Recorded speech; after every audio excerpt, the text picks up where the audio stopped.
This series dives into modern crime, not the kind that happens in dark alleys or abandoned warehouses, but the kind that happens through your screen. Technology has transformed how we connect, how we shop, and how we trust. But it's also transformed how predators hunt. The internet doesn't just link us to opportunity, it links us to danger.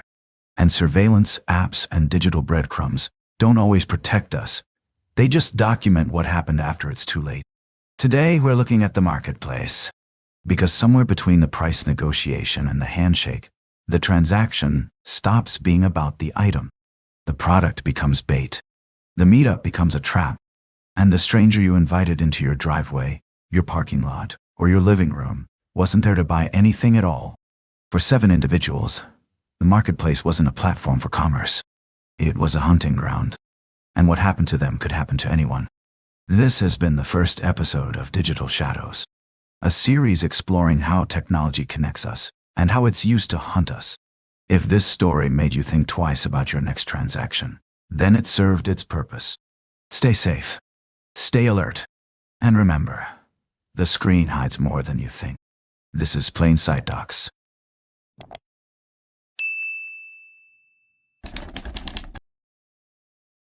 The Gamer's Trap. Danny Zeitz. Sandy Springs, Georgia. September 2014. Danny Zeitz had a problem most 28-year-olds could relate to. The utilities were due. The account was low. And the PlayStation 4, sitting on his entertainment stand, while a source of countless hours of gaming and stress relief, wasn't paying the rent. So he did what millions of people do every day. He listed it online. Craigslist. $280. Ferment. The listing went live on a Tuesday afternoon in September 2014. By that evening, he had a buyer. The messages came in fast. Polite. Professional. They wanted it. They could meet tonight. Was 9:30 p.m. okay? Danny agreed. The meetup location? The parking lot of his own apartment complex in Sandy Springs, Georgia, a quiet suburban enclave just north of Atlanta. Sandy brick buildings. Large oak trees. Well-lit pathways. It wasn't some shadowed alley or abandoned lot. It was home. It was familiar. It felt safe. And that's exactly what made it so dangerous. You might think Danny was careless, but he wasn't. He followed the unwritten rules. He chose a public space. He stayed close to home. He arranged the meet at a time when other residents would still be arriving from work, cars pulling in, porch lights glowing. He even told his girlfriend where he'd be. He wasn't naive. He was just normal. And in that normalcy, he made the same assumptions we all make. That a transaction this small, this routine, couldn't possibly go wrong. But here's what Danny didn't know. The buyers on the other end of those messages weren't just looking for a deal. They were looking for a target. 20-year-old Nathaniel Vivian and 16-year-old Kayla Dixon had done this before. Not murder, but the setup, the approach, the friendly tone in the text. The agreement to meet somewhere convenient for the seller. It made the seller comfortable. And comfort, in this context, is vulnerability. They weren't planning to pay. They were planning to take. And if the seller resisted, well, that's why Kayla had the gun. The buyers arrived on time. A sedan pulled into the lot just after 9:30, headlights cutting through the humid Georgia night. Danny walked out, console in hand, controller cables bundled neatly in a plastic grocery bag. The car idled near the speed bump. Inside, he could see them clearly under the dome light. A young couple. The man was in the driver's seat. The woman sat in the passenger side. And in the back, strapped into a car seat, was a baby. Danny relaxed. You would too. The presence of a child signals domesticity, responsibility, harmlessness. It's a psychological disarmament, and it works every time. He approached the passenger window. The woman rolled it down. She smiled. He leaned in slightly, holding up the console so they could see it. Works perfect, he said. Got all the cords. The man in the driver's seat, Nathaniel Vivian, nodded, eyes scanning the console. Then without warning, he lunged. His hand shot through the window, grabbing the PlayStation and yanking it toward the car. Danny's instinct was immediate. He held on. This was his property. His money. His solution to the problem that had forced him out here in the first place. The tug-of-war lasted only seconds. But in that moment, everything escalated. Because Kayla Dixon, sitting in the passenger seat with a baby behind her, wasn't just a young mother out for a casual buy. She was armed. The shot was single, sudden, final. The 9mm round punched through Danny's chest at point-blank range, the muzzle flash lighting up the interior of the car like a camera bulb. He staggered backward, the console slipping from his hands. Nathaniel grabbed it. The car lurched forward, tires squealing as it tore out of the parking lot, the baby still strapped in the back seat. Danny collapsed onto the asphalt, blood pooling beneath him in the dim orange glow of the streetlights. Neighbors heard the shot. Some thought it was a firecracker. Others knew better. By the time someone called 911, Danny was unresponsive. He was pronounced dead at the scene. For a PlayStation 4, $280, and a baby who would grow up knowing their mother killed a man in front of them. The investigation moved quickly. Craigslist transactions leave digital breadcrumbs, email addresses, phone numbers, IP metadata. Detectives traced the messages back to Nathaniel Vivian and Kayla Dixon. They were arrested within days, found in possession of Danny's console, still boxed in the back seat next to the car seat. But the arrests didn't answer the question that haunted everyone who heard the story. Why? Why pull a gun over a gaming console? Why bring a baby to a robbery? Why escalate a petty theft into murder? The answer, investigators learned, was colder than anyone expected. Nathaniel and Kayla weren't desperate. They weren't starving or homeless or living in their car. They had an apartment. They had income.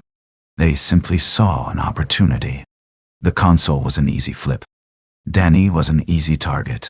And in their minds, the risk was minimal. They believed he wouldn't fight back. And when he did, Kayla's response wasn't panic. It was execution. During interrogation, Kayla showed little remorse. When asked why she pulled the trigger, she said Danny wouldn't let go. As if his refusal to be robbed justified his death. As if holding on to his own property was an act of aggression that warranted lethal force. This is the psychology of the marketplace predator, entitlement mixed with detachment. They don't see victims. They see obstacles. And obstacles can be removed. Kayla Dixon was tried as an adult despite being 16 at the time of the murder. Prosecutors argued that she was the shooter, that she made the choice to pull the trigger, and that the presence of her own infant in the backseat made the crime even more depraved. The defense tried to paint her as a scared teenager, manipulated by an older boyfriend. But the evidence didn't support that narrative. Witness testimony, text records, and her own statements revealed a willing participant. She was convicted of felony murder and sentenced to life in prison with the possibility of parole after 30 years. Nathaniel Vivian, the driver and instigator, was also convicted and sentenced to life. Both are currently incarcerated in Georgia state facilities. The baby was placed with family members. Danny Zeitz's family was left with questions that no conviction could answer. How do you protect yourself from people who look safe? How do you prepare for violence when the transaction seems routine? How do you reconcile the fact that your son, your brother, your friend, did everything right and still ended up dead in a parking lot? The truth is, you can't. Because Danny did everything right. He met in a familiar location. He stayed in a public area. He told someone where he was going. He assessed the situation and saw a couple with a baby, a scenario that statistically signals low threat. But the threat wasn't in the environment. It was in the intent. And intent is invisible until it's too late. Danny's girlfriend, who had been waiting for him inside the apartment, heard the shot. She ran to the window and saw the car speeding away. She called 911, but by the time she reached him, he was already gone. She later told investigators that Danny had been excited about the sale. Not because $280 was life-changing, but because it solved an immediate problem. It was enough to keep the lights on. Enough to buy groceries. Enough to feel like he was managing. That's the cruelty of this case. Danny wasn't killed over a fortune. He was killed over survival money. Danny's case became a grim cautionary tale, shared in news articles and true crime forums, dissected by safety advocates and app developers. Craigslist eventually added safety warnings to its platform. Apps like OfferUp and Facebook Marketplace began promoting safe trade zones outside police stations. Some police departments even designated parking spaces specifically for online transactions, complete with surveillance cameras and lighting. But the reality is, most transactions don't happen there. They happen in parking lots, driveways, apartment complexes. Because convenience will always outweigh caution until something happens. And by then, it's already over. What makes Danny's story so disturbing isn't just the violence. It's the relatability. Thousands of people list items online every single day. Game consoles, phones, furniture, bikes, tools, clothing. And they meet strangers in parking lots without incident. The transaction happens. Money changes hands. Everyone leaves. It's boring. It's forgettable. It's safe, 99.9% of the time. But that 0.1%? It's fatal. And there's no way to know which transaction you're walking into until the car door opens, or the hand reaches out, or the gun appears. Danny Zeitz thought he was selling a PlayStation. He was walking into an execution. There's another layer to this case that often goes unexamined. The optics of safety. Nathaniel and Kayla understood that perception is everything. A couple with a baby doesn't trigger alarm. It triggers sympathy, empathy, trust, bite. It's a Trojan horse tactic, using social signifiers of normalcy to bypass instinctual defenses. And it worked. Danny didn't see the gun until it was aimed at him. He didn't see the intent until the trigger was already squeezed. This is what makes modern predators so dangerous. They don't look like predators. They look like you. In the weeks following Danny's death, his friends organized a memorial at the apartment complex. Candles were placed near the spot where he fell. Photos were taped to the speed bump. Messages were written in chalk on the asphalt. Gone too soon. Taken over nothing. We love you, Danny. Rain washed them away within days, but the photographs remain online. Archived in news articles, shared in true crime groups, preserved in the digital shadow of a life cut short. Danny's social media pages are still active, frozen in time. His last post was about a game he was playing. His friends still leave comments on his birthday. The internet doesn't let you disappear. It just turns you into a monument. Danny Zeitz didn't deserve to die. That's the obvious truth. But the less obvious truth is this. He was failed by a system that prioritizes convenience over security. Craigslist at the time had no identity verification, no seller protections, no integrated payment systems. It was a digital bulletin board with no accountability. And while the platform has made incremental improvements since Danny's death, the fundamental structure remains the same. Anonymity is the feature, not the bug. And anonymity is exactly what predators need. At this point, you're probably wondering how you're supposed to protect yourself. If Danny, who did everything right, still ended up dead, what's the point of precautions? The answer is that precautions reduce risk. They don't eliminate it. Meeting in daylight is safer than meeting at night. Meeting outside a police station is safer than meeting in a parking lot. Bringing a friend is safer than going alone. Accepting payment through a verified app is safer than handling cash. But none of these measures guarantee safety. They just shift the odds. And for some people, the odds don't matter. Because the predator doesn't care about your precautions. They'll adapt. They'll adjust. They'll find the gap in your defenses and exploit it. Danny's murder was senseless. But it wasn't random. Nathaniel and Kayla chose him. They chose the item. They chose the time. They chose the location.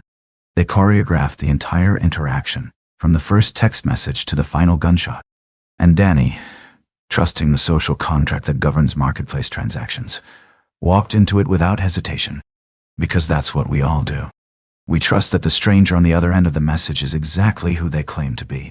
We trust that the transaction will proceed as agreed. We trust that violence is the exception, not the rule. And most of the time, that trust is warranted. But when it isn't, the consequences are irreversible. Danny Zeitz was 28 years old. He was a semi-pro gamer, known in local circles for his skill and his sportsmanship. He worked part-time at a tech retail store. He loved his girlfriend. He had plans. He had a future. And all of it ended in a parking lot, under a streetlight, over a console that would eventually be resold for less than he was asking. His life was worth infinitely more than $280. But to Nathaniel and Kayla, it wasn't worth anything at all. The safety of home. James Sanders, Edgewood, Washington, March 2017. If Danny Zeitz's story teaches us that public spaces offer no guarantee of safety, then James Sanders's case obliterates the idea that bringing the transaction into your home offers any protection at all. In fact, it introduces a new horror entirely: the violation of sanctuary.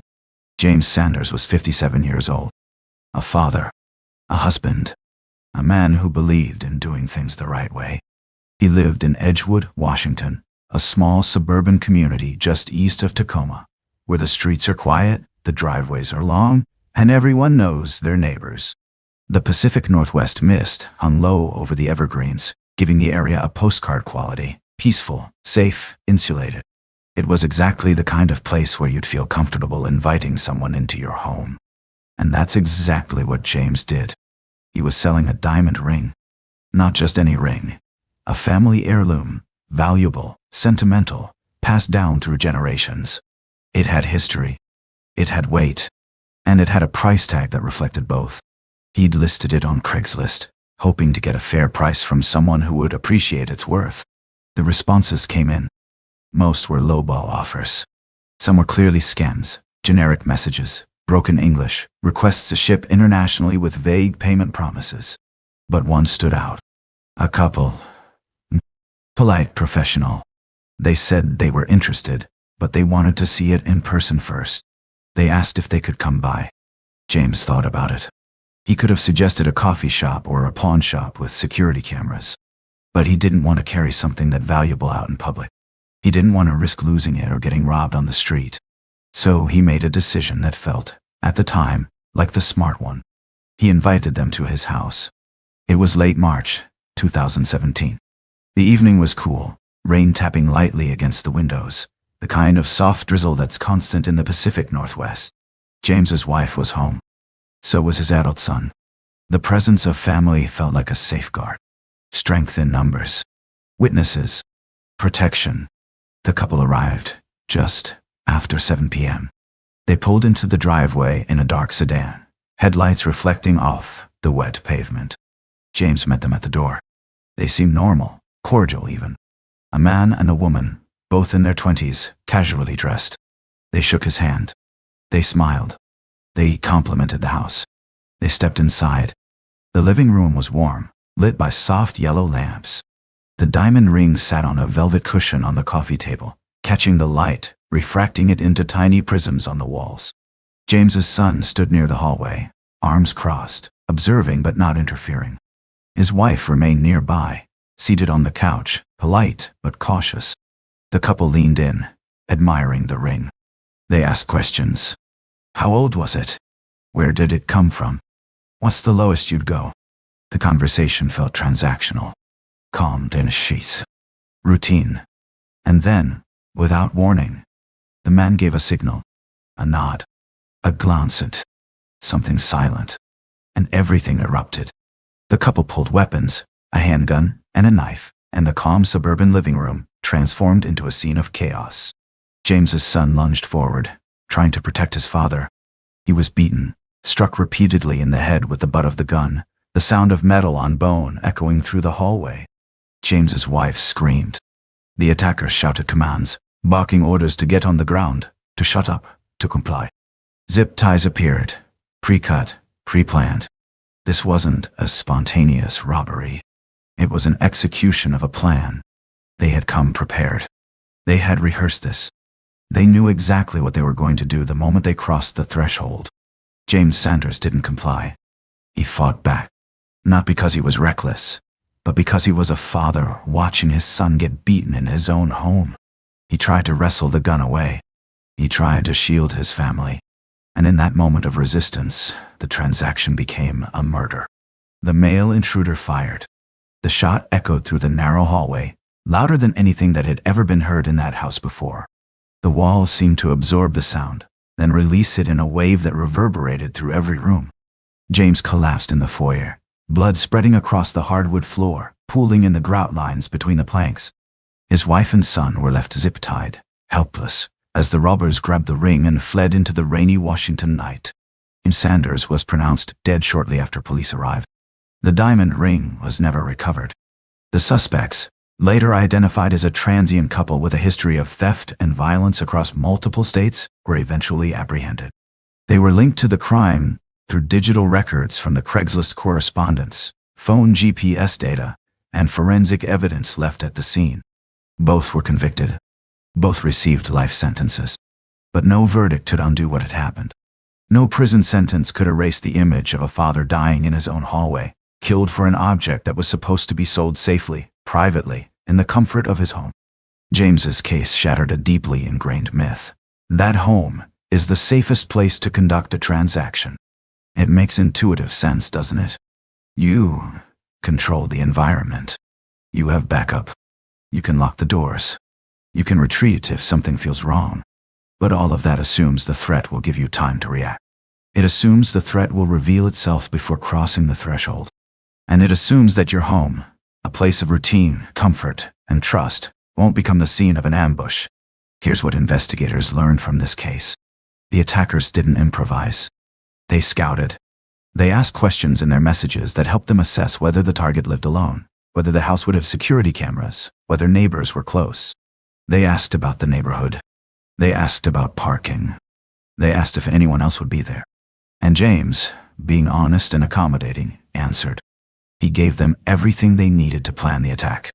They chose the evening deliberately, when visibility is low and response times are slower. They arrived as a couple, because couples are statistically perceived as less threatening than a lone male. And they brought restraints, which means they had already decided that violence was not a contingency. It was the plan. The psychological impact on the family was catastrophic. James's son, who had tried to defend his father, was left with survivor's guilt and lasting trauma. He underwent surgery for his injuries, fractured skull, broken orbital bone, concussion. But the physical wounds healed faster than the psychological ones. He stopped sleeping. He stopped eating. He stopped answering his phone. His wife had to relive the attack through witness testimony, evidence photos, and courtroom reenactments. And the home, the place where they had raised children, celebrated holidays, and built memories, was now the site of a homicide. They sold it within months.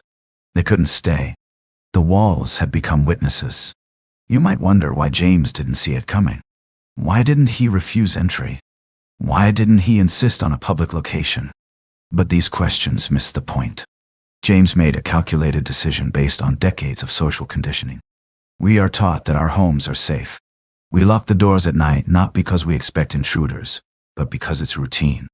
We install alarm systems as a deterrent, not because we believe someone will actually break in. The home is psychologically fortified. It is our castle. And when someone crosses that threshold as an invited guest, the last thing we expect is an attack. Because attacking someone in their home violates an ancient, almost primal social contract. It turns hospitality into a trap. James Sanders's case was covered extensively by local and national media, but it never reached the viral saturation of other marketplace murders. Perhaps because it was too disturbing, too close, too violating. It's easier to process a parking lot robbery than the image of a family bound and brutalized in their own living room. But that's exactly why it matters. Because if it can happen in a home, surrounded by family, in a quiet suburban neighborhood, with every perceived safeguard in place, it can happen anywhere. What's most haunting is the question James's family still asks. Would it have been different if they'd met in public? Would the attackers have backed off if there were cameras? Would James still be alive if he just said no? We'll never know. But here's what we do know. The attackers specifically chose to enter the home because it gave them control. In a public space, there are witnesses, cameras, potential intervention. In a home, there's isolation. Once the door closes, the outside world disappears. And that's exactly what they wanted. The home wasn't a deterrent. It was the ideal environment for an ambush. The forensic evidence painted a clear picture. The attackers wore gloves. They left no fingerprints. They moved through the house with precision, securing each family member methodically. The zip ties were industrial grade, the kind used in construction or law enforcement. They weren't improvised. They were tools. And the weapon, a semi-automatic handgun, was traced back to a stolen firearms case in Oregon. These weren't amateurs. They were practiced. James's murder also exposed a flaw in how we think about marketplace safety. We focus on location, public versus private, daylight versus night, but we ignore the human element. The attackers weren't deterred by the presence of James's family. In fact, they counted on it. Because a family means leverage. It means compliance. It means the victim is less likely to resist when their loved ones are threatened. James resisted anyway, and it cost him his life. In the weeks after the murder, James's wife gave a single interview to a local news station. She sat in a hotel room, her son beside her, both visibly shattered. She said she wanted people to know that James wasn't careless. He wasn't foolish. He was trying to do the right thing. He invited them inside because he thought it was safer. He thought having witnesses would protect them. He thought wrong. And now, she said, she couldn't close her eyes without seeing her husband bleeding out on the floor. She couldn't walk past a pawn shop without wondering if the ring was sitting in a display case somewhere. A piece of stolen history with a price tag. James Sanders was 57 years old. He worked as a contractor. He loved woodworking. He built furniture in his garage, tables, chairs, cabinets. He was known in his community as a man who kept his word. If he said he'd do something, he did it. If he said he'd be somewhere, he was there. He was reliable. He was steady. He was safe. And that safety was stolen from him, in his own home, by people he invited in, over an object that should have brought someone joy. The diamond ring, wherever it is now, carries blood. The rural lure. Bud and June Runyon. McRae, Georgia, January 2015. Some transactions aren't about convenience. They're about dreams. And when a dream is dangled in front of someone who's been searching for years, caution becomes negotiable. That's what happened to Bud and June Runyon. Their story isn't just about a robbery. It's about the weaponization of hope. Bud Runyon was 69 years old. Retired. A car enthusiast. For years, he'd been searching for a specific vehicle, a 1966 Mustang convertible. Not just any Mustang. That exact year. That exact model. It was the car of his youth, the car he'd always wanted but never owned. The car that represented freedom, nostalgia, and a simpler time when muscle cars ruled American highways and life felt less complicated. He'd posted ads on collector forums. He'd joined vintage car groups on Facebook. He'd scoured Craigslist, AutoTroder, eBay Motors, Hemmings, anywhere someone might be selling. He checked daily, sometimes multiple times a day, hoping that today would be the day he'd finally find it. And then, in early January 2015, he got a response. The seller's name was listed as Jay. The message was simple, almost casual. He had the car. It was in McRae, Georgia, a small farming town about 3 hours south of Bud's home in Marietta, just north of Atlanta. The price was reasonable, not suspiciously low, but fair enough to suggest the seller was motivated. The description matched everything Bud had been looking for. The color, the year, the model, even the condition seemed right. Bud was excited. After years of searching, after countless false leads and overpriced listings, this felt real. He replied immediately. They exchanged a few messages. Jay said he'd meet them at a specific address, a rural location just outside town. He said the car was at a property he was managing, that it belonged to an estate sale, that Bud should bring cash if he wanted to close the deal quickly. Bud didn't think twice. He told his wife, June, and they decided to make a day of it. A road trip, a chance to finally see the car he'd been dreaming about. They left on a Thursday morning, January 22nd, 2015. The drive south took them through the heart of Georgia. Interstate 75 cuts through the state, like a spine, flanked by dense pine forests that stretch endlessly in every direction. The sky was overcast that morning, a flat gray ceiling that made the landscape feel even more isolated. The further south they drove, the more rural the landscape became. Small towns with populations in the hundreds. Gas stations with hand-painted signs, advertising boiled peanuts and sweet tea. Churches with empty parking lots and faded billboards promising salvation. They passed through Macon, then continued deeper into Telfair County, where the population thins and the roads narrow. McRae itself is barely a dot on the map. Population 4,000, maybe less. The kind of place where everyone knows everyone, where strangers are noticed, where nothing much happens. Except this time, something did. Bud and June arrived in Cray in the early afternoon. The town center was quiet. A few storefronts, a courthouse, a diner with a neon sign flickering in the window. They stopped for lunch, asked locals about the area, tried to get a sense of where they were heading.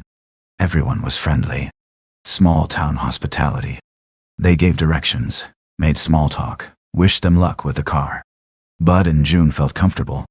This was rural Georgia, after all, the kind of place where people still waved from their porches and left their doors unlocked. They followed the directions Jay had given them. But as they drove, the roads changed. Pavement turned to gravel. Gravel turned to dirt. The GPS signal weakened, flickering in and out as the tree canopy thickened overhead. They passed farmhouses set back from the road, long driveways disappearing into the trees, rusted mailboxes leaning at odd angles. The address Jay had provided didn't exist. There was no house, no driveway, no Mustang, just a clearing in the woods, a dirt path leading into the trees, and the growing realization that something was very, very wrong. Bud tried calling Jay. No answer. He tried texting. No response. June suggested they turn around, head back to town, maybe find a police station or a local diner where they could ask for help. But before they could leave, a man appeared. He emerged from the tree line, walking slowly toward their vehicle. He wasn't holding anything visible. He wasn't threatening, at least not obviously. He waved, smiled even, as if greeting old friends. He approached the driver's side window. Bud rolled it down. What happened next is unclear in its specific sequence. There were no witnesses, no surveillance, no dashcam footage. But investigators believe the man, later identified as Ronnie Adrian Towns, drew a weapon almost immediately. He forced Bud and June out of their SUV at gunpoint. He marched them into the woods, away from the clearing, away from the road, away from any possibility of help. The terrain was rough, uneven ground covered in pine needles, fallen branches, thick underbrush that caught at their clothes. Bud was 69. June was 73. They struggled to keep up. And somewhere in that dense, silent Georgia forest, Ronnie Towns executed them both. Their bodies were found 3 days later by a search party organized after their family reported them missing.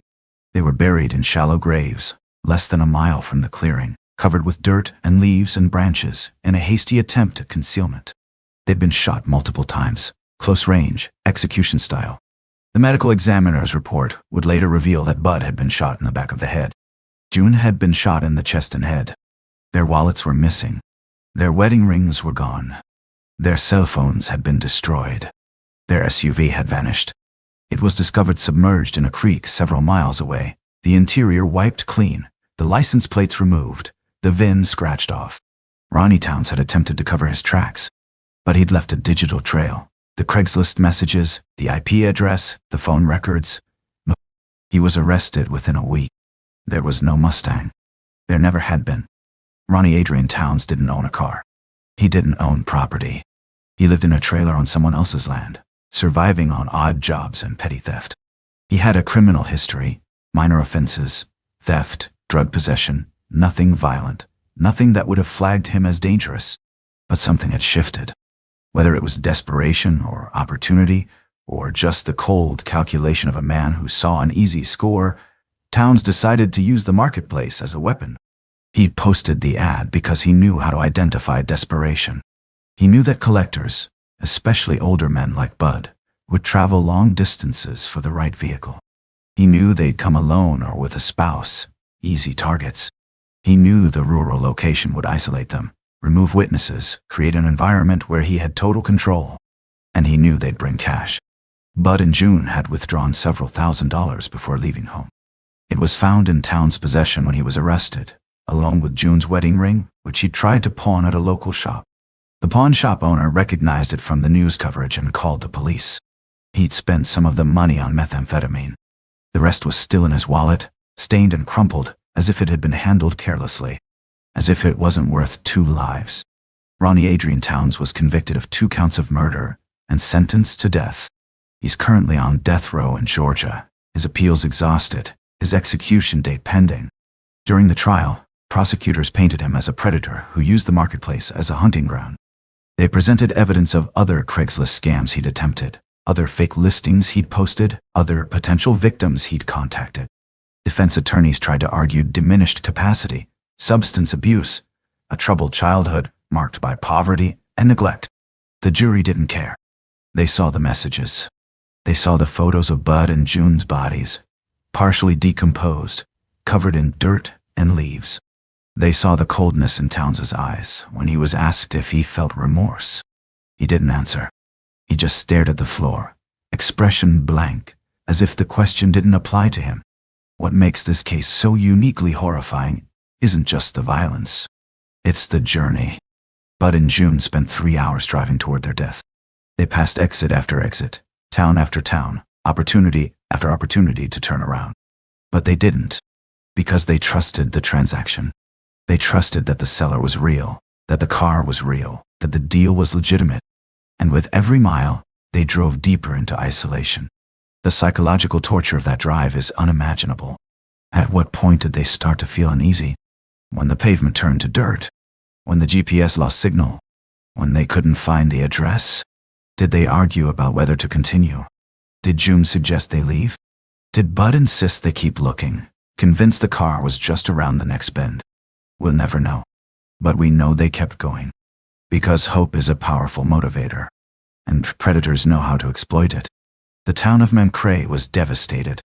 This wasn't just a crime, it was a betrayal of the rural identity. Small towns pride themselves on trust, on neighborliness, on the idea that strangers are just friends you haven't met yet. Ronnie Town shattered that illusion. He used the town's isolation as a weapon. He weaponized the very qualities that residents believed made their community safe. In the weeks following the murders, local businesses reported a drop in out-of-town visitors. People were afraid to drive through Telfair County. The woods, once seen as peaceful and serene, now felt menacing. Every clearing became a potential crime scene. Every dirt road became a trap. Real estate agents reported difficulty selling rural properties. Tourism dropped. The town's identity was tainted. In the months following the murders, Craigslist became a focal point of public anger. How could the platform allow this? Why wasn't there verification? Why wasn't there accountability?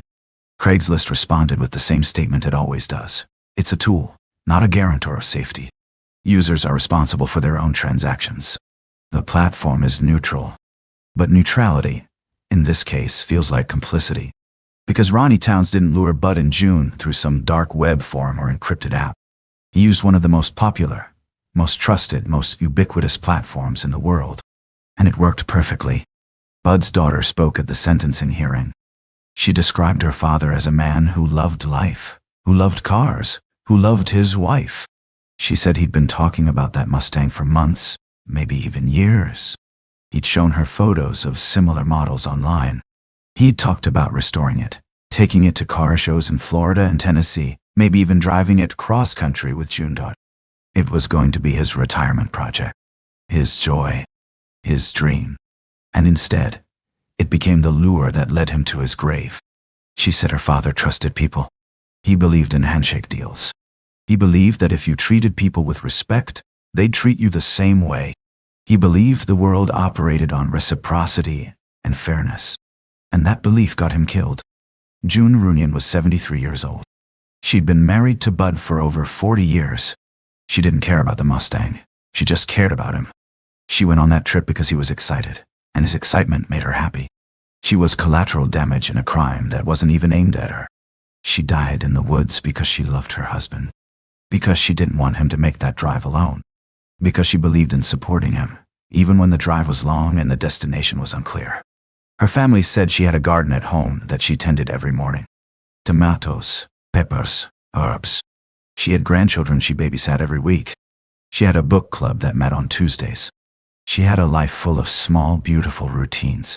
And all of it ended in the Georgia dirt. The forensic evidence revealed something even more chilling. Bud and June weren't killed immediately. There was a time gap, minutes, maybe longer, between when they were taken into the woods and when they were shot. Investigators believe Towns interrogated them, demanded access to their bank accounts, their PINs, their valuables. He wanted everything. Blood evidence and positioning of the bodies suggested they'd been forced to kneel, that they'd been made to wait, knowing what was coming. And when Towns realized they'd given him all they had, when he'd extracted every dollar, every piece of jewelry, every shred of value he could, he killed them anyway. Because they'd seen his face. Because they could identify him. Because leaving witnesses was a risk he wasn't willing to take. The location where their bodies were found is unmarked. There's no memorial. No plaque. Just a patch of Georgia soil that looks like every other patch of Georgia soil. The trees don't remember. The earth doesn't mourn. It simply absorbed what was left and moved on. But the families of Bud and June haven't moved on. They count. Every January, when the anniversary comes around, they're forced to relive it. The news coverage resurfaces. The photos are shared again on true crime forums. The questions come back. Why didn't they turn around? Why didn't they see the signs? But their family doesn't blame them. They blame Ronnie Towns.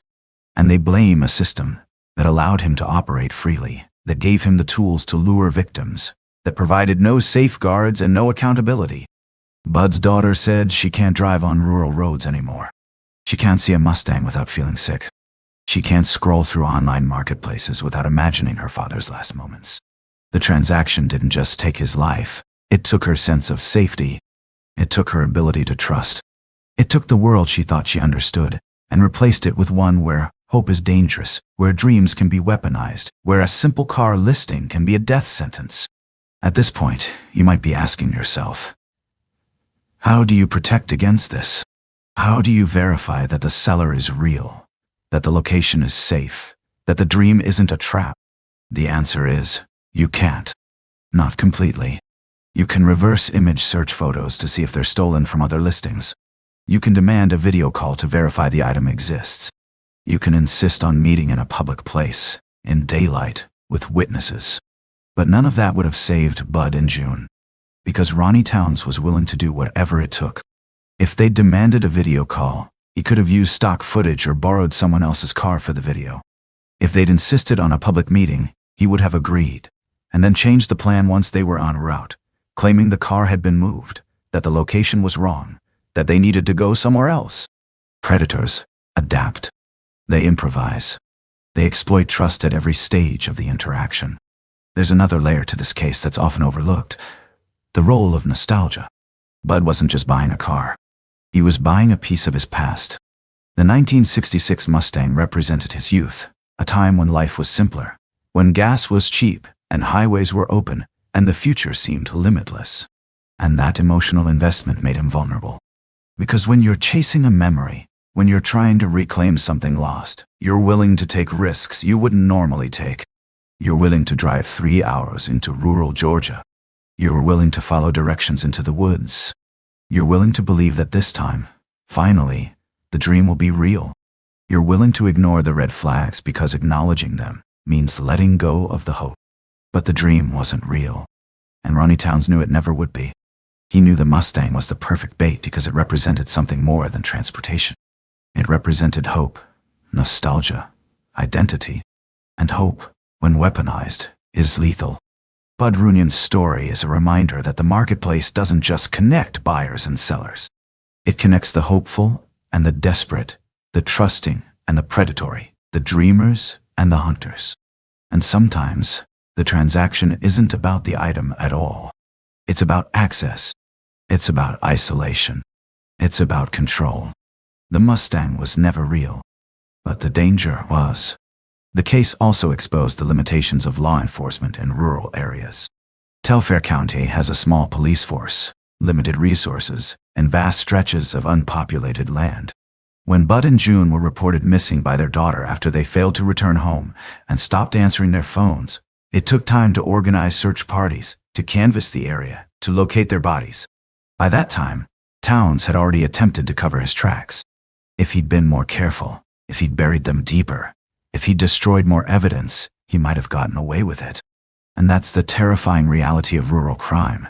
The isolation that makes it attractive to predators also makes it difficult to solve. There are no cameras, no witnesses, no digital footprints beyond the initial contact. Just miles and miles of empty land. where bodies can disappear. Bud and June's family has since become advocates for marketplace safety. They've pushed for legislation requiring identity verification on classified aid platforms. They've spoken at community events, warning others about the dangers of long-distance transactions. They've shared their story repeatedly, painfully, hoping that it might save someone else. But they also acknowledge the limits of prevention, because no amount of awareness would have stopped Ronnie Towns. He was determined, he was patient, and he was willing to kill. Bud Runyon was 69 years old. He worked as an engineer before retiring, spending decades designing systems and solving problems. He loved woodworking, photography, and classic cars. He was known in his community as a man who kept his promises. If he said he'd help you move, he showed up with his truck. If he said he'd lend you a tool, it was yours as long as you needed it. He was reliable. He was kind. He was trusting. And that trust was stolen from him in the Georgia woods, along with his life, his dignity, and his dream. June Runyon was 73 years old. She was a retired teacher who'd spent 3 decades shaping young minds. She loved gardening, reading, and spending time with her grandchildren.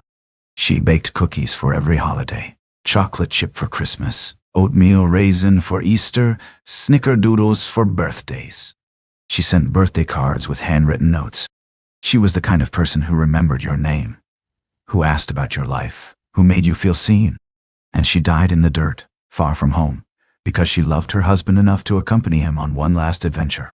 The Mustang, wherever it exists, or it doesn't, carries their story now. The Freeway Chase. Garrett Berkey, San Diego, California, February 2017. Most marketplace victims never see it coming. They meet the buyer, the robbery happens, and they're left standing in a parking lot, confused and violated but alive. They file a police report. They warn their friends. They move on. But Garrett Berkey didn't move on. He chased. And that decision transformed a robbery into a homicide. Garrett was 18 years old, a college student living in San Diego, California, a city where the ocean meets the desert and the cost of living forces students to make difficult financial choices. He needed a laptop for school, something reliable, something that could handle coursework and streaming and gaming without crashing during finals week. He found a listing on OfferUp, a MacBook Pro, barely used, priced below market value. The seller seemed legitimate. The messages were coherent, grammatically correct, polite. The photos looked real, not stock images, but actual photos of the laptop with a timestamp written on a piece of paper beside it. Garrett agreed to meet. He brought his girlfriend with him. Safety in numbers. They arranged to meet in Paradise Hills, a working-class neighborhood in southeastern San Diego, known for its tight-knit community and relatively low crime rate. But then the location changed. The seller messaged Garrett an hour before the meetup. Something had come up. Could they meet at a different address? Just a few blocks away. Nothing major, just more convenient. Garrett hesitated. A last-minute location change is a classic red flag, one of the most common tactics used by marketplace predators to disorient victims, to move them away from their planned route, to create confusion and vulnerability. But Garrett was already on his way. His girlfriend was already in the car. The new address was close, maybe 5 blocks from the original.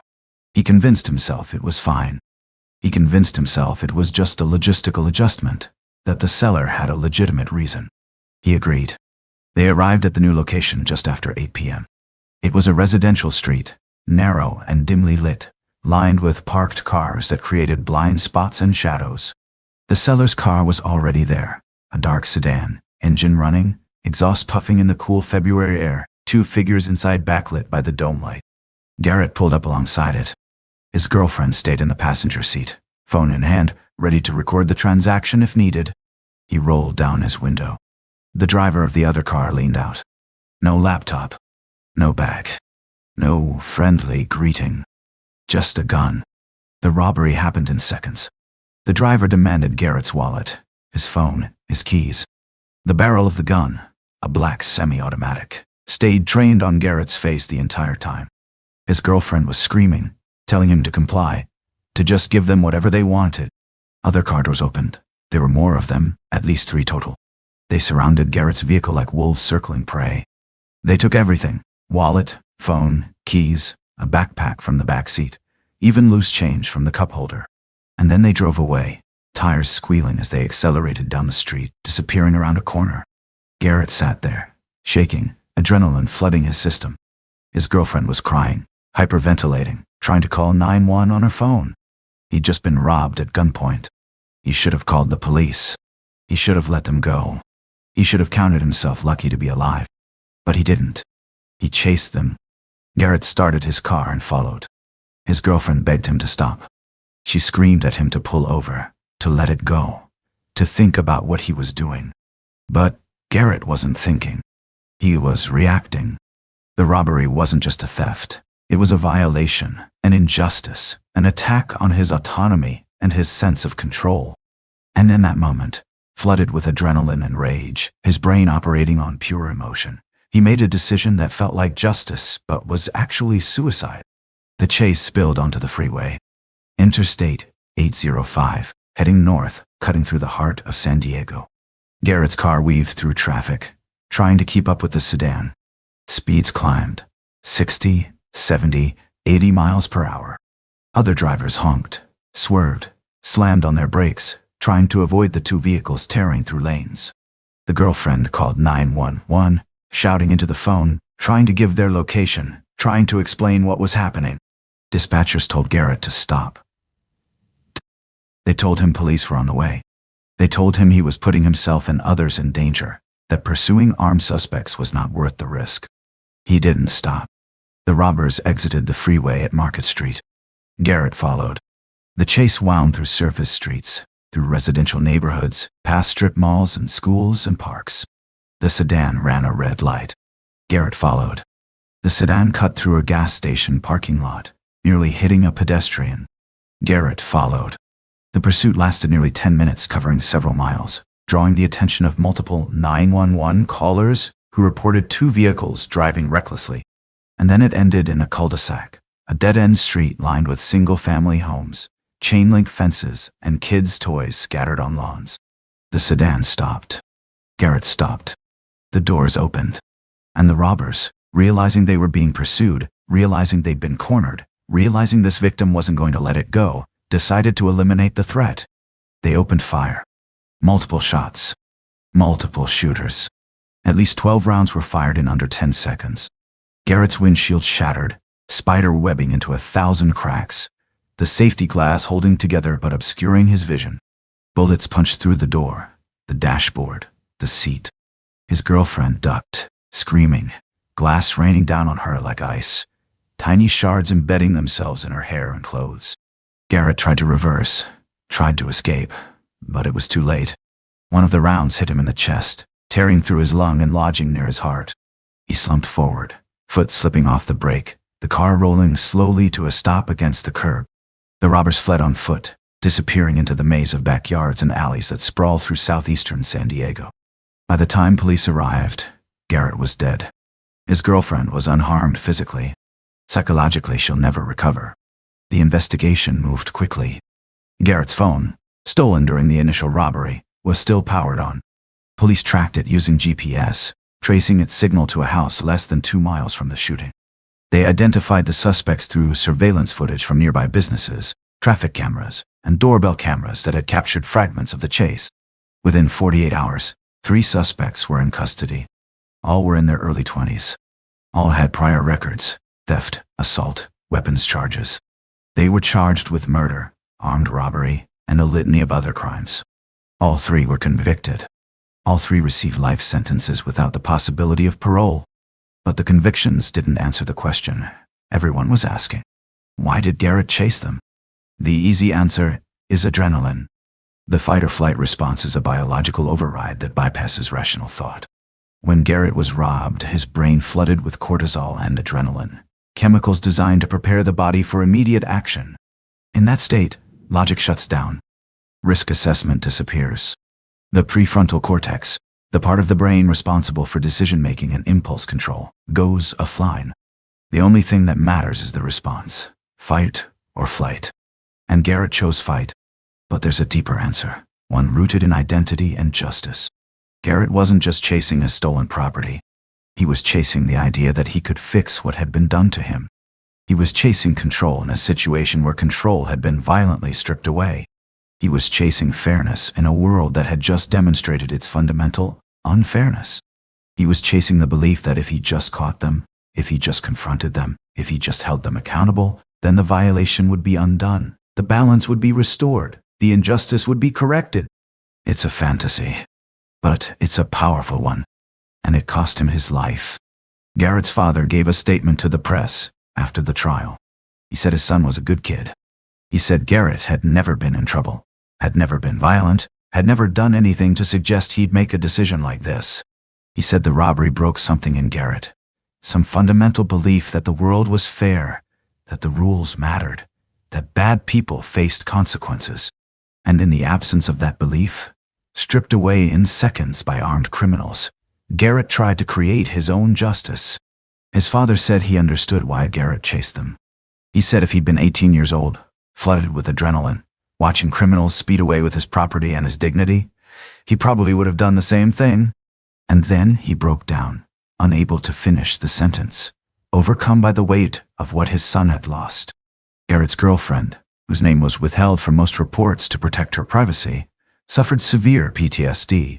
She dropped out of school. She stopped driving. She moved back in with her parents in Northern California, unable to stay in San Diego, unable to drive past the places where it happened, unable to close her eyes without seeing Garrett slumped over the wheel. In a victim impact statement read during sentencing, she described the sound of the gunshots, sharp, louder than she'd imagined, like firecrackers, but deeper, more visceral.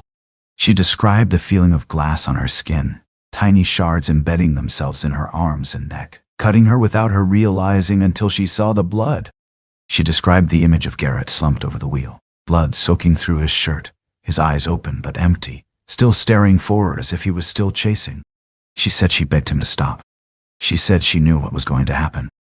She said she's haunted by the fact that she couldn't save him, that her screaming wasn't enough to break through the adrenaline, that she had to watch him die. The case sparked debates about marketplace safety, about the psychology of victimization, about the limits of self-defense, and the dangers of vigilante justice. Some argue that Garrett was a hero, standing up to criminals, refusing to be a passive victim, fighting back against injustice in a world that often lets criminals walk free. Others argued that he was reckless, endangering his girlfriend, endangering other drivers, throwing his life away over replaceable objects, over a laptop and a wallet that could be canceled and replaced.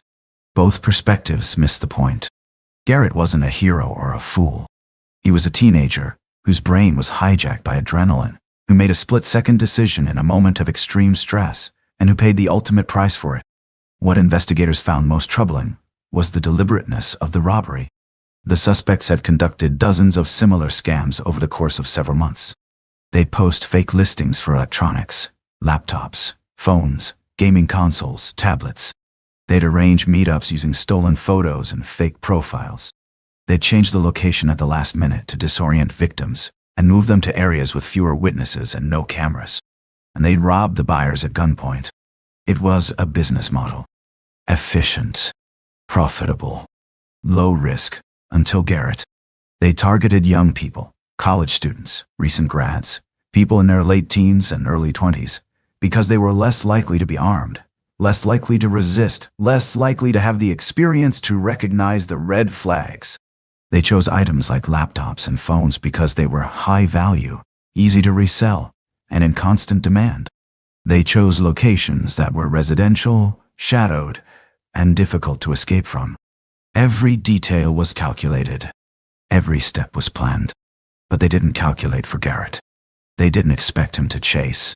They didn't expect him to follow them onto the freeway, through neighborhoods, into a dead-end street where escape was impossible. And when he did, they panicked. Because a witness who can identify you is a liability. A witness who chases you is a threat.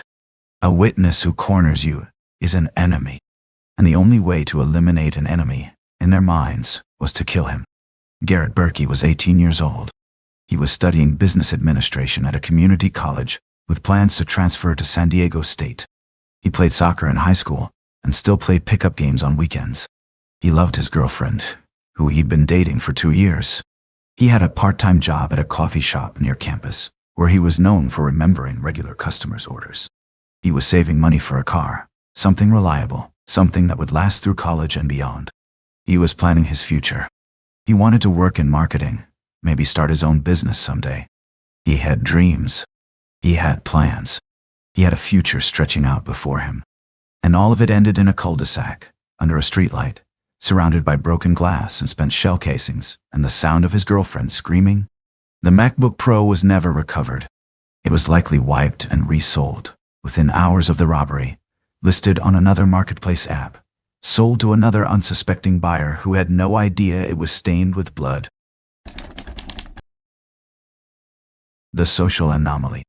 Namik Anderson, Tampa, Florida, May 2019. Not every marketplace predator waits for you to come to them. Some come to you. And some are hunting from the very first message. That's what Namik Anderson discovered when he listed a dirt bike for sale on OfferUp. Namik was 24 years old.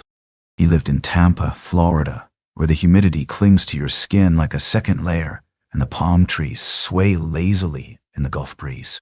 He bought the dirt bike a year earlier, an off-road Yamaha, barely used, still in excellent condition with low hours and fresh tires. But he needed cash more than he needed the bike, so he listed it online. The ad went live on a Saturday afternoon in May 2019. By evening, he had a buyer. The messages came fast, almost aggressive in their directness. The buyer's name was listed as James Beck. He wanted the bike. He wanted to meet tonight. He wanted to meet at a specific address. A residential street in East Tampa. A neighborhood known for being quiet but not particularly well lit. Namik hesitated. Something about the tone of the messages felt off. They weren't friendly. They weren't conversational. They were transactional to the point of coldness. Short sentences. No pleasantries. No small talk about the bike's condition or history. No negotiation. Just demands disguised as requests. What's the address? I'll be there at 9. Have it ready. But the price was right. $1,500 cash. The buyer was local, which meant no shipping hassles. And Namik convinced himself he was being paranoid, that he was reading too much into text messages. That tone doesn't translate well through screens. He agreed to the meet.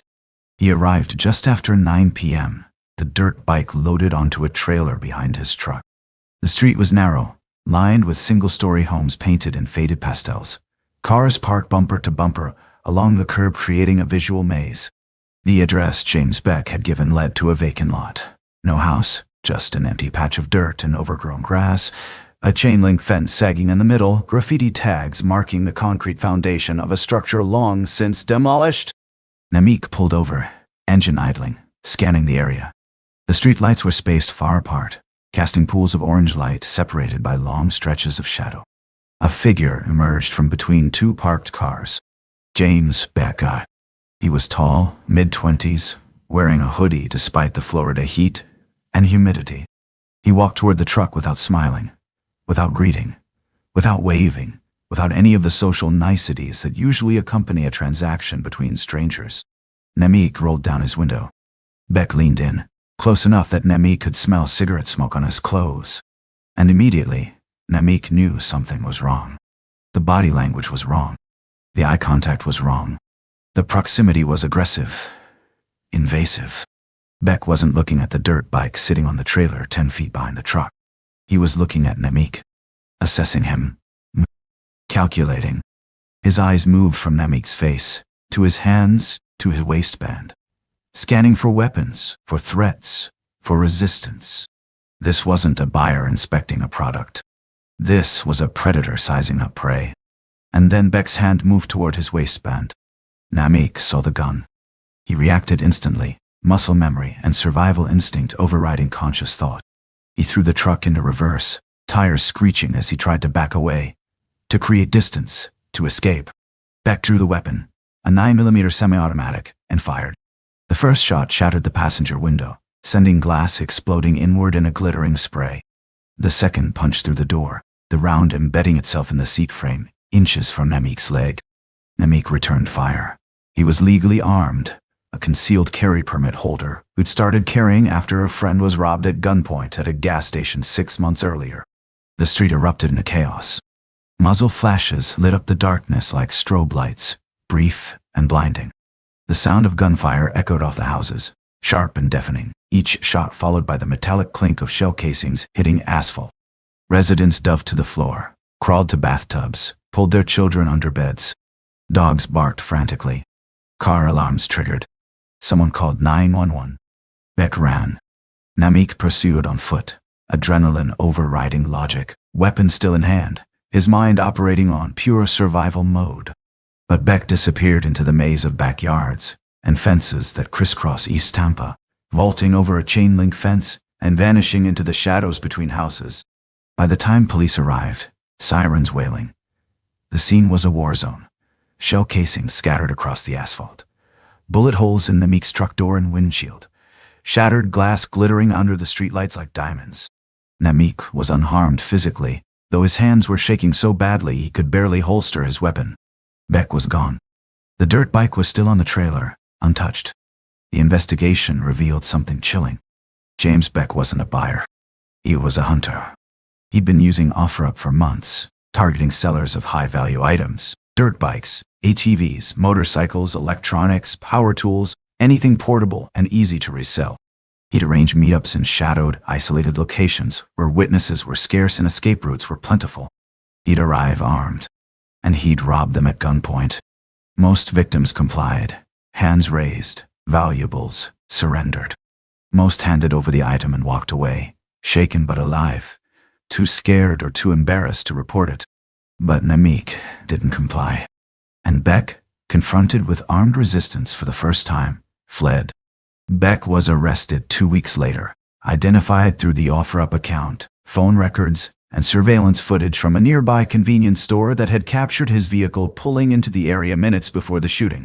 He was charged with attempted murder, armed robbery, and a string of related crimes, stretching back over a year. Prosecutors presented evidence of at least 15 similar robberies, though they suspected the actual number was much higher. He pled guilty to avoid trial and was sentenced to 20 years in federal prison. He's currently incarcerated in Florida, eligible for parole in 2039. But the case left a question that still haunts investigators. How many others didn't fight back? How many victims handed over their property and never reported it, too scared or too embarrassed or too resigned to involve the police? Beck's OfferUp account had been active for over a year. Investigators found dozens of conversations, dozens of meetups arranged, dozens of potential victims contacted. But only a handful came forward after his arrest. The rest vanished into the digital void, their transactions unrecorded, their stories untold. Either they didn't report the robberies, assuming police couldn't or wouldn't help, or they reported them to local police departments that didn't connect the cases to a larger pattern, filing them away as isolated incidents. Either way, Beck operated with impunity for months, refining his tactics, perfecting his approach, learning from each encounter what worked and what didn't. Namik Anderson was lucky. He was armed. He was alert. He recognized the danger in time to react. But he also acknowledges that luck played a massive role in his survival. If Beck had fired a second earlier, if Namik had hesitated a second longer, if the angle had been slightly different, he'd be dead. And Beck would have moved on to the next victim, the next listing, the next hunt. In interviews after the arrest, Namik described the moment he realized Beck was a threat. He said it wasn't the gun. He didn't see the gun until it was already drawn. It was the behavior, the approach, the body language, the way Beck approached without greeting, without smiling, without the normal social rituals that govern interactions between strangers. The way he ignored the bike entirely, never glanced at it, never asked questions about its condition or history. The way his eyes stayed locked on Namik's hands, his waist, his pockets, scanning for threats rather than inspecting the product.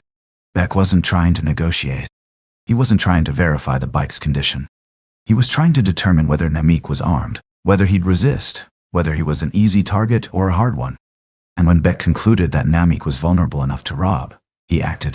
This is the social anomaly. The behavioral red flag that victims often suppress because acknowledging it feels rude, paranoid, or socially inappropriate. We're conditioned from childhood to give people the benefit of the doubt, to assume positive intent, to avoid awkwardness and confrontation. And predators exploit that conditioning ruthlessly. They rely on your politeness, your discomfort with confrontation, your hesitation to trust your instincts. They know you'll ignore the warning signs because confronting them feels socially inappropriate, because accusing someone of malicious intent based on a vibe seems extreme and unfair, because we've been taught that judging people based on appearance or behavior is wrong, that everyone deserves a chance, that we should be open-minded and trusting. But sometimes, that judgment saves your life. Namik didn't ignore his instincts. He felt the wrongness, recognized it, and acted on it. And it saved him. But not everyone is Namik. Not everyone is armed. Not everyone recognizes the signs in time. Not everyone trusts their gut when their brain is telling them to be polite. And that's the tragedy of James Beck's case. He operated for over a year, robbing victim after victim, refining his approach, perfecting his predatory tactics. And the platform, OfferUp, had no way to stop him, no mechanism to identify or flag predatory behavior, no verification, no background checks, no accountability, just an interface that connected hunters. The Vanishing Seller. George Scott Loring. Richmond, Kentucky, March 2011. Every story we've covered so far has one thing in common. We know what happened. The victims were found. The perpetrators were caught. The crimes were solved. But not every marketplace transaction ends with answers. Sometimes, the earth simply swallows the evidence. Sometimes, the only thing left is silence. That's the case of George Scott Loring. Scott, everyone called him Scott, not George, was 49 years old. He lived in Richmond, Kentucky, a small college town nestled in the Appalachian foothills, where the landscape rolls in gentle waves of green and the mist settles in the valleys each morning like a blanket. Scott was a mechanic by trade, the kind of man who could diagnose an engine problem by sound alone, who kept his tools organized and his workspace clean. He was also a car flipper, buying vehicles at auction or from private sellers, fixing them up in his garage and reselling them for profit. It was a side business that supplemented his income and fed his love of working with his hands. In March 2011, he listed one of his cars for sale. A sedan. Nothing fancy. Nothing expensive. Just a reliable vehicle priced to sell quickly. He received a call on a Tuesday afternoon. A potential buyer. A man. The conversation was brief. The buyer wanted to see the car, maybe take it for a test drive. They arranged to meet the next day, Wednesday, March 23rd.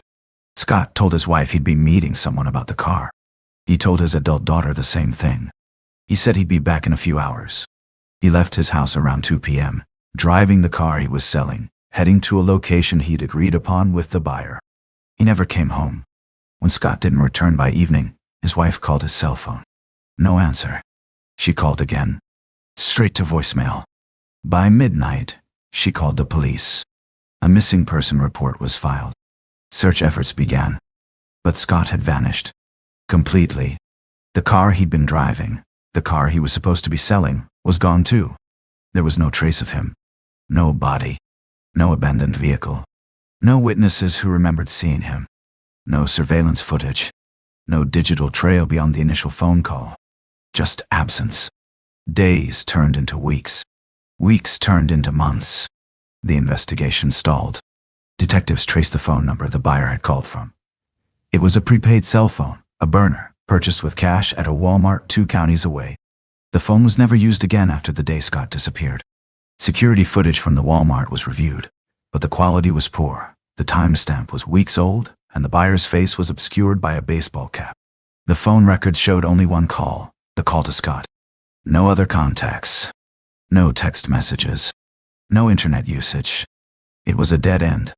Investigators theorized that Scott had been lured to a remote location under the pretense of a test drive.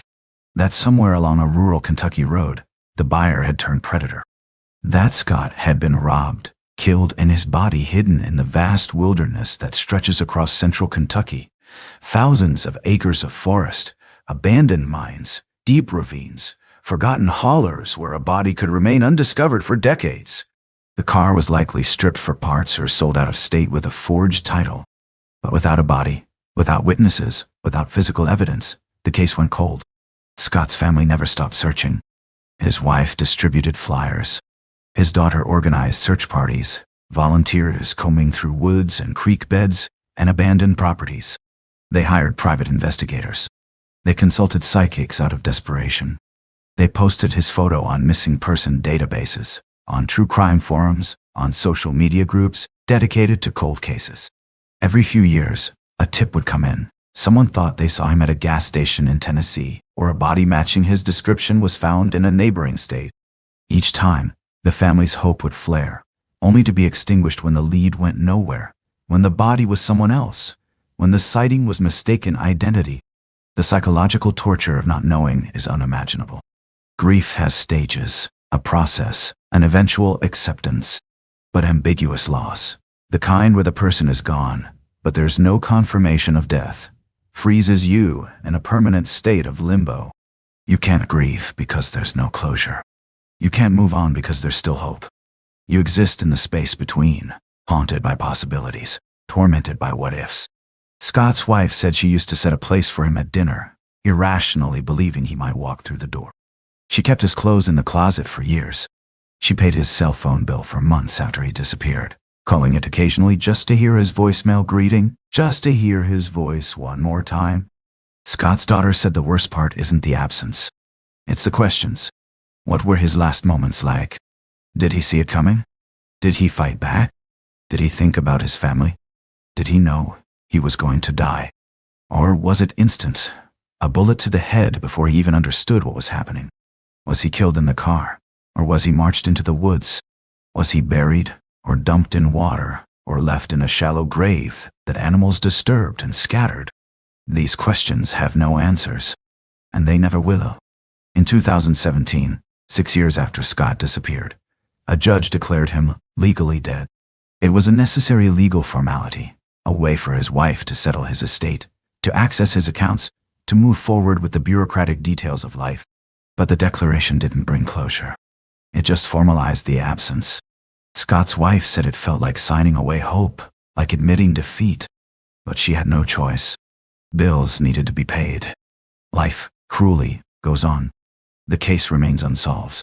Detectives have long since moved on to newer cases, more promising leads. Scott's file sits in a storage room somewhere, a box of paperwork and dead-end leads and unanswered questions. Occasionally, a new detective will review it, looking for something previous investigators missed. But the evidence is thin. The trail is cold. And Kentucky is vast, rolling hills, dense forests, abandoned coal mines that tunnel through mountains like veins, rivers that flood and recede and carry secrets downstream.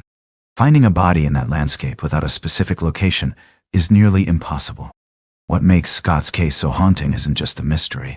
It's the ordinariness of it. He wasn't selling something rare or expensive.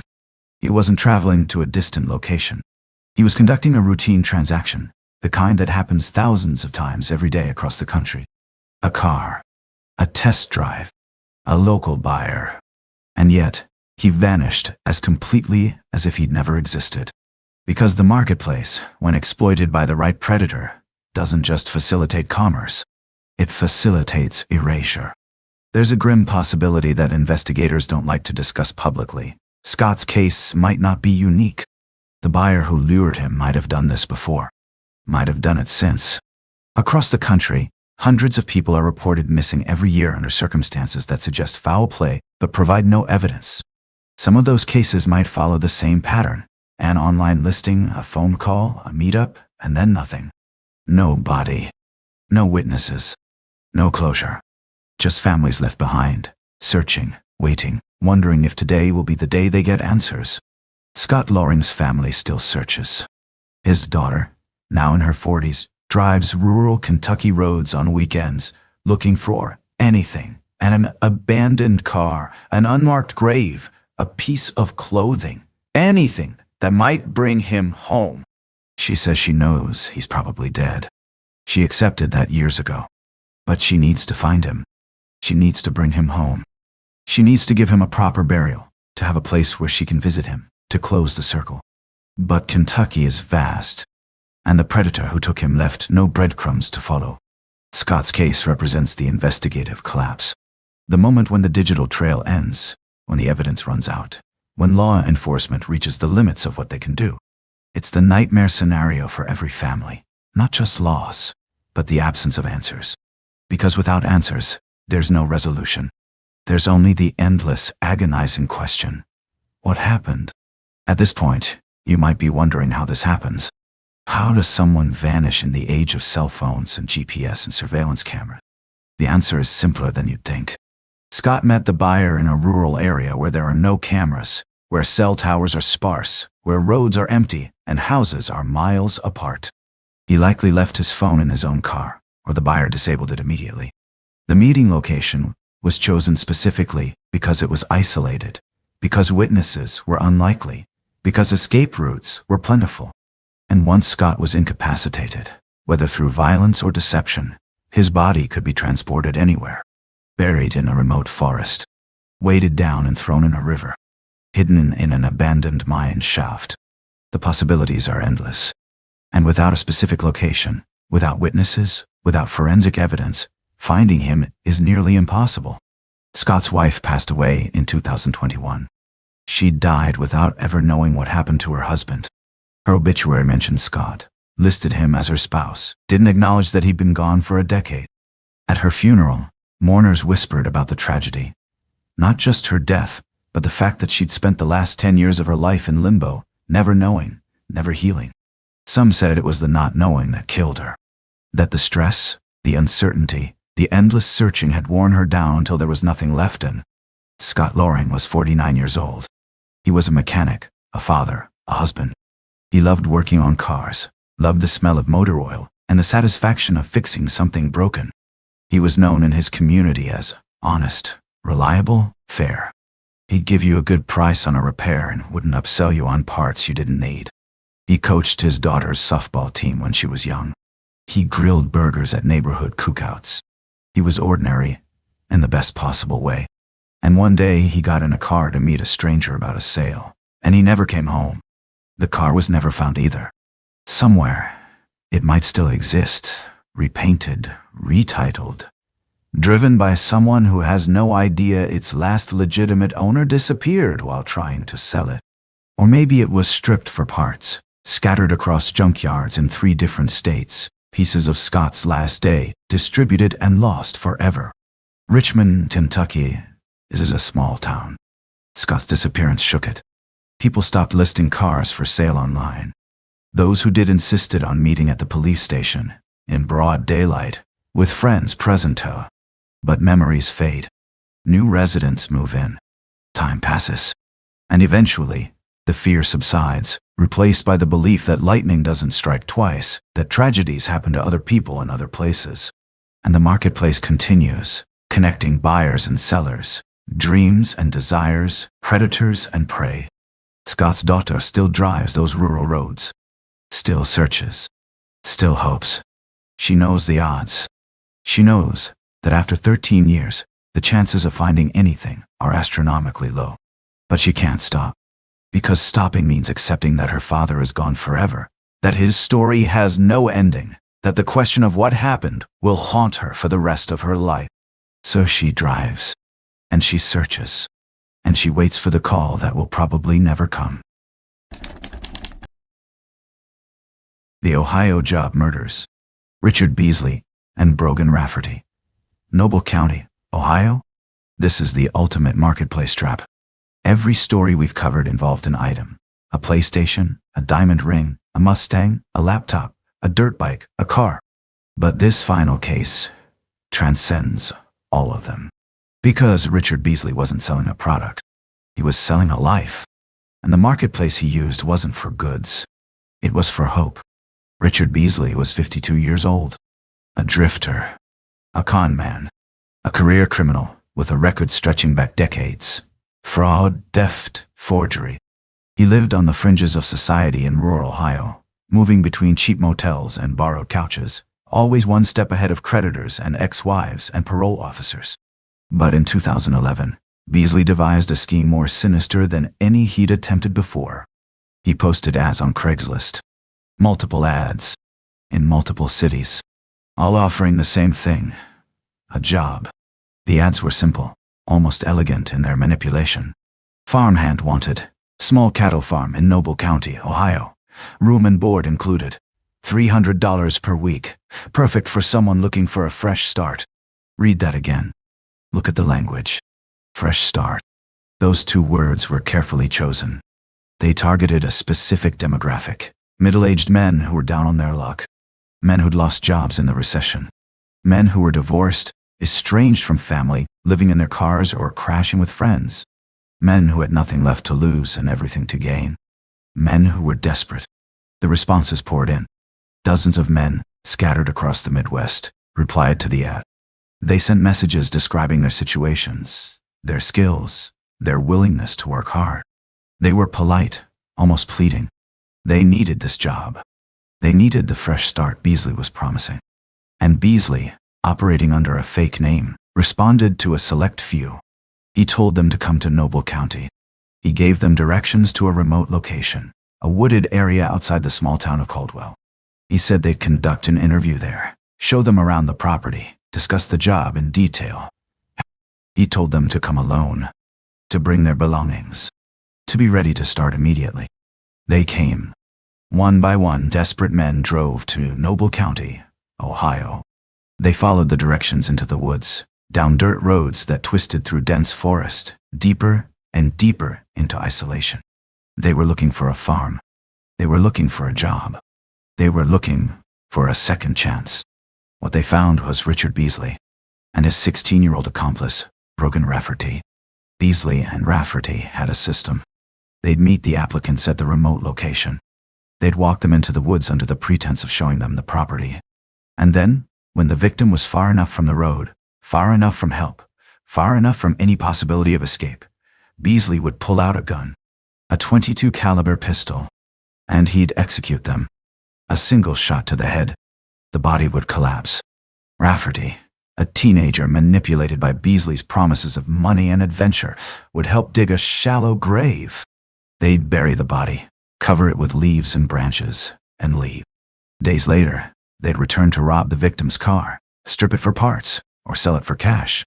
Then they'd post the ad again, and wait for the next desperate man to respond.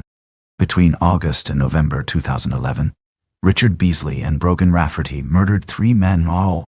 Ralph Geiger, 56 years old, from Akron, Ohio. David Poley, 51 years old, from Norfolk, Virginia. Died. Timothy Kern, 47 years old, from Massillon, Ohio. All 3 men were struggling financially. All 3 were estranged from family. All 3 responded to the ad because they saw it as a lifeline. All 3 drove to Noble County alone, hopeful, believing they were about to turn their lives around. All 3 were executed in the woods and buried in unmarked graves. But there was a 4th victim, and he survived. Scott Davis was 48 years old. He'd lost his job. His marriage had fallen apart. He was living in South Carolina, barely scraping by, when he saw Beasley's ad. It seemed perfect. A job, housing, a chance to start over. He responded. Beasley told him to come to Ohio. Davis drove 14 hours, everything he owned packed in his car. He arrived on a cold November day, the trees bare, the sky gray. He met Beasley and Rafferty at the designated location. They seemed friendly, professional. Beasley shook his hand, asked about his skills, talked about the farm. Then they walked into the woods. Beasley led. Davis followed. Rafferty walked behind. They went deeper and deeper, the forest closing in around them, the sound of the road fading into silence. And then Beasley stopped. He turned. He pulled the gun. And he fired. But the gun misfired. The round didn't chamber correctly. The shot was weak. Davis felt something hit his arm, a burning sensation, not quite pain yet, just heat. And in that split second, his brain processed what was happening. This wasn't a job interview. This was an execution. He ran. Beasley fired again. The shot went wide. Davis crashed through the underbrush, branches whipping his face, thorns tearing his clothes. He heard Beasley shouting behind him, heard footsteps, heard another shot. He didn't stop. He ran for his life, sprinting through the dense Ohio forest, no idea where he was going, just knowing he had to get away. He ran for what felt like hours but was probably only minutes. His lungs burned. His legs screamed. But he didn't stop. Finally, he burst out of the tree line onto a rural road. A car was approaching. He stood in the middle of the road, waving his arms, blood streaming from his arm. The car stopped. The driver called 911. Scott Davis survived. Barely. The bullet had grazed his arm, a flesh wound that required stitches but wasn't life-threatening. But the psychological wound was permanent. He'd driven 14 hours to Ohio, hopeful and desperate, believing he was about to start a new life. Instead, he'd been led into the woods like livestock to slaughter. He'd felt the bullet. He'd heard the gun. He'd run for his life through a forest that nearly became his grave. And if the gun hadn't misfired, if Beasley's aim had been better, if Davis had been slower or less lucky, he'd be buried in those woods right now, another victim of the ultimate marketplace trap. Davis's escape led to Beasley and Rafferty's arrest. His testimony provided investigators with the location, the method, the motive. Police searched the area where Davis had been shot. They found the graves. Ralph Geiger, David Pauly, Timothy Kern et al. 3 men buried in the Ohio woods, miles from home, killed for a job that never existed. Beasley and Rafferty were charged with murder. The evidence was overwhelming.